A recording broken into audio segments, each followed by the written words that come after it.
In this video, I'm going to show you a bit of the natural environment near to my home as I talk to you about the biophilia effect and why psychology often takes a wrong turn when it comes to thinking about our relationship with nature.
So biophilia, what the heck's that?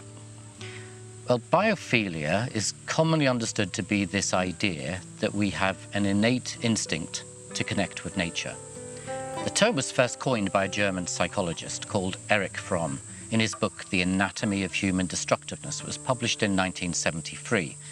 And Fromm defined biophilia as our innate biologically driven need to interact with other forms of life, such as animals and plants. Fromm's ideas didn't make it into mainstream psychology. He was a psychoanalytic psychologist as well as a sociologist and a philosopher, and psychology had been pushing away from philosophy since the 1920s. That was when psychoanalysis was falling out of favour with psychology because it was seen as unscientific. But biophilia did start to take hold in the 1990s in psychology, particularly in the fields of developmental, evolutionary, environmental, and community psychology. And this takehold happened when biological psychology started to reach its ascendancies. And the 1990s was made the decade of the brain by the then US President George Bush, and that poured huge amounts of money into the biological sciences, which is probably why psychology headed in that direction. It's chasing the money. But psychology didn't pick up the idea of biophilia from Fromm. It picked it up from E.O Wilson, a Harvard-educated American biologist.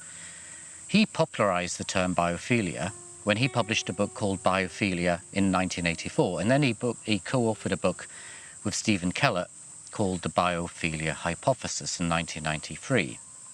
Wilson defined biophilia as the innate human tendency to focus on and affiliate with life forms and lifelike processes. So like Fromm, Wilson argued that biophilia was innate, a genetic predisposition. Now, there's lots wrong with that genetic explanation. Actually, geneticists tend to be its harshest critics. But it still became an influential idea, and it has influenced a broad array of disciplines, not just psychology. It's influenced disciplines like medicine all the way through to architecture.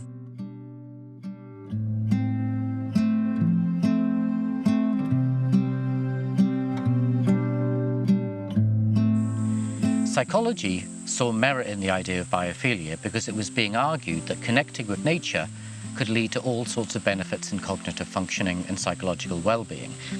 And it was picked up with particular enthusiasm by Roger Ulrich. this is a guy who was seeking to show that stress could be reduced through more exposure to the natural environment. Now, interestingly, biophilia has not generally been taken up with any enthusiasm by conservationists or environmentalists. And that's interesting because you'd have thought they'd love this stuff. You know, promoting the benefits of the natural environment. What's not to love about that? Now, there are actually a few things not to love about it. And I'm going to tell you why, the two key reasons why environmentalists and conservationists haven't been too keen on the idea of biophilia and why we shouldn't either. And it's linked to Wilson's definition of biophilia, that it's an innate human tendency to focus on and affiliate with life forms and lifelike processes.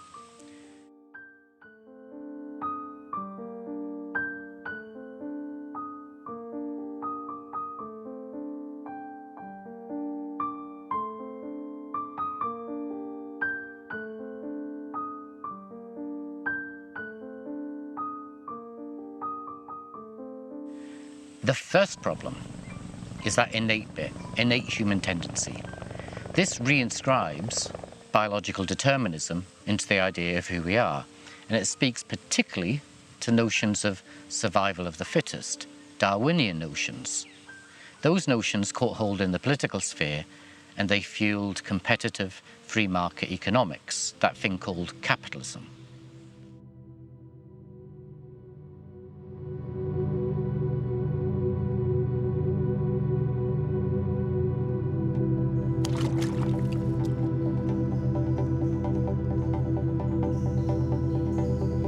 This Darwinist approach is unpalatable to many who work in the area of conservation or environmentalism because it's the ideology that's largely to blame for the destruction of the environment. Why? Well, it links to the second bit of that definition of biophilia, focus on and affiliate with life forms and lifelike processes. That bit of the definition positions nature as something that's external to us, that we can develop an instrumental relationship with. Nature becomes something we use to improve our well-being.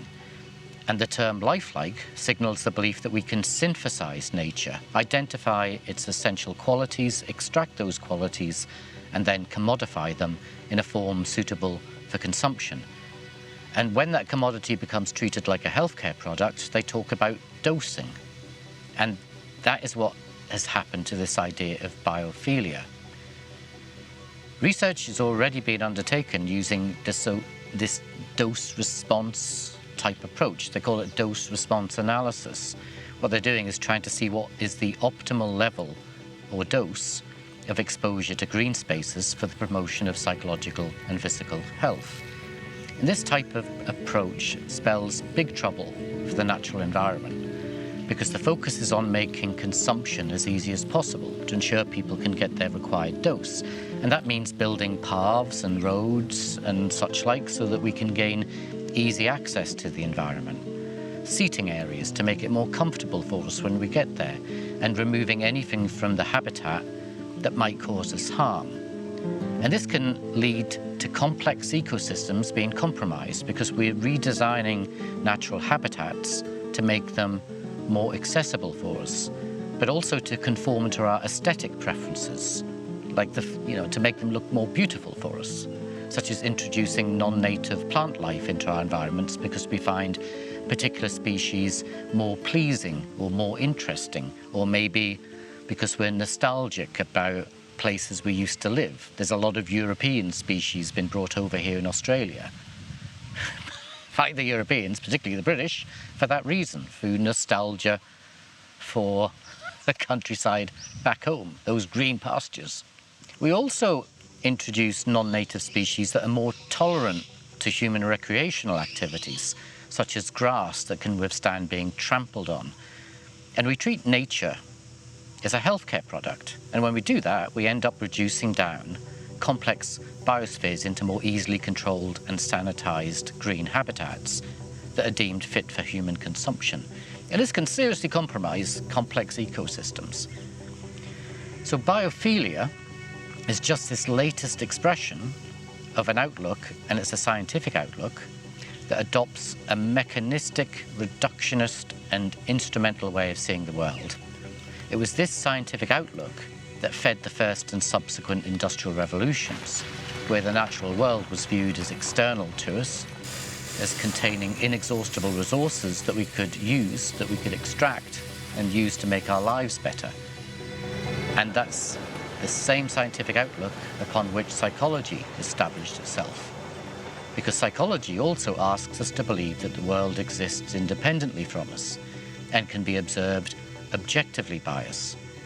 And this is why biophilia nested so easily into psychology, because it positioned the natural world as external to us, such that we could engage with it instrumentally, which in the case of psychology meant that it could become used as a therapeutic commodity that we could dose.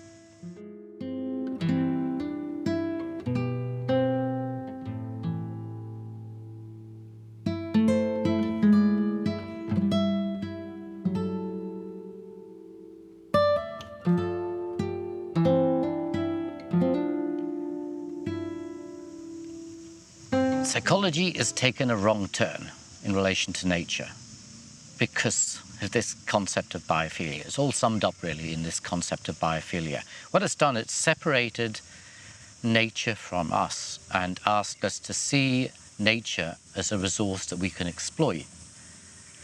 We now know that nature is not a limitless resource and that we can't go on exploiting it, and rather than existing independently from us, our fate is actually intimately bound to it. And psychology is not really woken up to that yet, because it still remains stuck in this scientific outlook that allows projects like biophilia to flourish.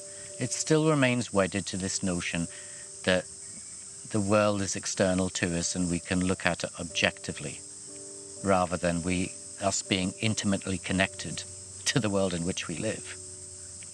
And this allows things like biophilia to flourish, and it allows things like biophilia to flourish at everyone else's expense.